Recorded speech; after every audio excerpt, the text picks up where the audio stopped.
तो माता सावित्रीबाई फूले शिक्षा मदद योजना के तहत हाई स्कूल पास होने वाली बिटिया को एक साइकिल और 25,000 रुपए देने का काम आदरणीय बहन जी के शासनकाल में शुरू हुआ था। लेकिन मेरे साथियों, जब 2012 में श्री अखिलेश यादव जी की सरकार बनी, समाजवादी पार्टी की सरकार बनी, तो उस योजना को श्री समाजवादी पार्टी और उनके नेता अखिलेश यादव जी ने मेरे साथियों बंद कर दिया। आज किसी भी बिटिया को साइकिल और रुपया नहीं मिल रहा है। इसी प्रकार से मेरे साथियों, यहाँ किसान बैठे हैं, किसानों के भी मेरे साथियों गन्ने का मूल्य दूने से ज्यादा अगर किसी ने किया था और किसानों की नेता अगर बनने का मेरे साथियों अगर ताकत किसी में है तो उस नेता का नाम बहन कुमारी मांझी जी है, उस पार्टी का नाम बहुजन समाज पार्टी है। किसानों के भी आमदनी को दूना करने का काम बहुजन समाज पार्टी के शासनकाल में हुआ था।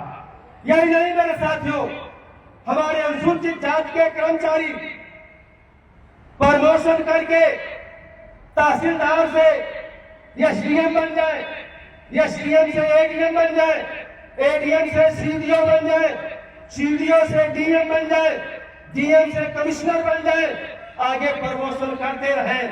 मेरे साथियों, कर्मचारियों के प्रमोशन में आरक्षण को 100% अगर किसी ने लागू किया उत्तर प्रदेश में तो उस पार्टी का नाम बहुजन समाज पार्टी है, उस नेता का नाम बहन कुमारी मांझी जी है।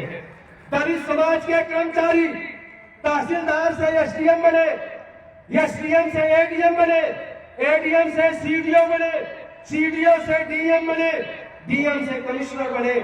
लेकिन दलितों से नफरत करने वाली, अनुसूचित जाति से नफरत करने वाली वो समाजवादी पार्टी जब 2012 में सरकार में आती है तो मेरे साथियों अनुसूचित जाति के कर्मचारियों का प्रमोशन में डिमोशन करने का काम, अनुसूचित जाति के कर्मचारियों को अपमानित करने का काम अगर किसी ने किया है तो उस पार्टी का नाम समाजवादी पार्टी है, उस नेता का नाम अखिलेश यादव है।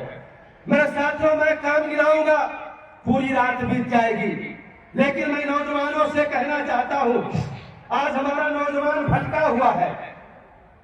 नौजवानों से 2012 के विधानसभा के चुनाव में श्री अखिलेश यादव जी ने लंबा चौड़ा वादा किया और उनसे भी ज्यादा लंबा चौड़ा वादा इस भारत देश में अगर विश्व में कोई मेरे साथियों उपहार देने का या समझ लीजिए पुरस्कार देने का अगर कोई सबसे बड़ा अगर कोई नाम होगा कि इतना बड़ा उपहार उनको दिया जाए झूठ बोलने का, तो मेरे साथियों इस धरती पर सबसे ज्यादा अगर झूठ बोलने में माहिर व्यक्ति कोई है तो हमारे आपके प्रधानमंत्री जी हैं। उनसे ज्यादा झूठ इस देश में कोई नहीं बोल सकता है और साफ गोई से झूठ बोलते हैं। हर झूठ को वो सच साबित करने का प्रयास करते हैं। नौजवानों से समाजवादी पार्टी और भारतीय जनता पार्टी ये दोनों एक ही मां से पैदा हुए हैं। समाजवादी पार्टी हो, चाहे भारतीय जनता पार्टी हो, चाहे कांग्रेस पार्टी हो, चाहे आम आदमी पार्टी हो, इनकी मां एक है और इनके बाप भी एक है। इन एक ही मां बाप की औलाद है। ये लोग मेरे साथियों गरीबों के दुश्मन हैं, ये लोग नौजवानों के दुश्मन हैं, ये लोग किसानों के दुश्मन हैं। ये मेरे साथियों जब चुनाव आता है तो लंबा चौड़ा वादा करते हैं। इन्होंने विधानसभा लोकसभा के चुनाव में देश के प्रधानमंत्री, उस समय प्रधानमंत्री बनने के लाइन में थे, इन्होंने पूरे देश में घूम घूम करके कहा कि नौजवानों अगर हमारी सरकार बन गई और हम प्रधानमंत्री बन गए तो इस देश का जो खजाना है, पैसा है, जो काले धन के रूप में विदेश में जमा है, वो धन हम भारत देश में वापस लाएंगे और सभी नागरिकों के, सभी व्यक्ति के निजी खाते में 15-15 लाख रुपए डालेंगे। यही तो कहे थे ना। अब हमारा नौजवान कहा घर पर लगा है हाथी का झंडा, पिताजी हाथी का प्रचार कर रहे हैं और बेटा कहा कि हमारे बाप 25 साल से बीएसपी में काम कर रहे हैं और हमारे घर में 5 लोग हैं, 75 लाख रुपए कभी कमा के नहीं लाए और अगर मोदी जी बन गए तो 75 लाख रुपए हमारे घर में आ जाएगा। तो बेटे ने कहा बाप हाथी का प्रचार करें लेकिन हम चुपके से जाएंगे, हम मोदी वाली बटन दबाऊ।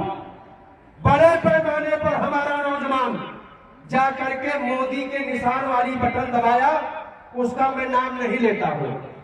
उनकी जब सरकार बन गई तो नौजवान कहा कि अगर हमारे पिताजी बाद में जान भी जाएंगे, हमको डांटेंगे, तो मैं सीना तान के कहूंगा कि पिताजी 25 साल तक आपने काम किया, 75 लाख रुपए नहीं लाए हैं, मैं एक बार वोट मोदी को दिया, देखिए 75 लाख रुपए में कमा लिया हूं।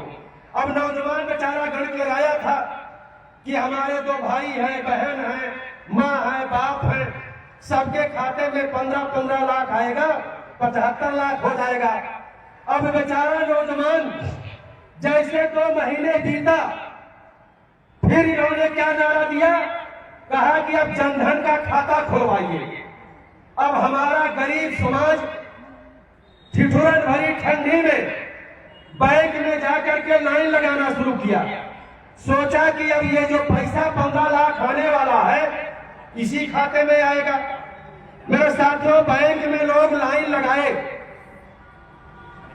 ठंडी के नाते कई लोग बेचारे हम लोगों के बीच से चले गए, खाता तो खुला लिए। जब 6 महीने बीता, 1 रुपये नहीं आया, तब कुछ नौजवान का माथा गरमाया। तब ये अपनी पासबुक लेकर के बैंक का चक्कर लगाना शुरू किए। हर तीसरे दिन नौजवान इस लालच में बैंक के पास जाता था कि हो सकता है पैसा आ गया हो। मेरे साथियों, 5 साल बीत गया, फिर 5 साल बीत गया और लगभग 1 साल और बीत रहा है। 11 साल बीत गया, एक भी फूटी कौड़ी किसी के खाते में नहीं आया। हाँ, इतना जरूर आया कि एक दिन बिना बताए बड़े नोटों की पाबंदी कर दी गई। कहा गया कि अब 2000 की नोट नहीं चलेगी, यही तो कहा गया था ना।